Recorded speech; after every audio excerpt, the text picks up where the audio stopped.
नमस्कार दोस्तों पाइनएप्पल का जूस यानी अनानास का रस सेहत के लिए काफी गुणकारी होता है। इसके अलावा ये पुरानी खांसी और जुकाम का रामबाण इलाज है। 2010 की एक स्टडी में ये बात सामने आई थी कि ट्यूबरक्लोसिस का इलाज करने के लिए अनानास बहुत ही प्रभावी इलाज है। ये जूस गले की खराश को दूर करने के साथ म्यूकस की समस्या को भी खत्म करता है। अगर पाइनएप्पल जूस को शहद और नींबू मिलाकर पिया जाए तो तुरंत ही इसका इलाज संभव है। ये बहुत ही पुराना नुस्खा है जिसके जरिए पुरानी खांसी या जुकाम की समस्या को दूर किया जा सकता है। दोस्तों जानते हैं कि ये सिरप बनाने के लिए आपको क्या क्या सामग्री चाहिए।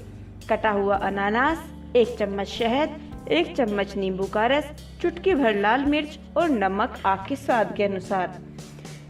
सिरप बनाने की विधि।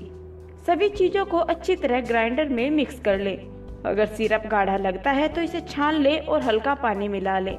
इस सिरप को आप बोतल में बंद कर लें और 1 सप्ताह तक इसे पिए। इससे आपको जल्द राहत मिलेगी।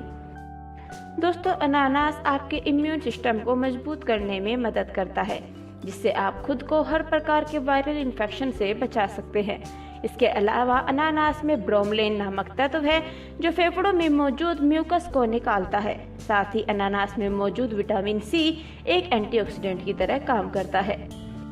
तो दोस्तों ये थी आज की खास जानकारी। आपको कैसी लगी हमें कमेंट कर जरूर बताएं। साथ ही हमारी नई वीडियोज के लिए चैनल को सब्सक्राइब करना ना भूलें। धन्यवाद।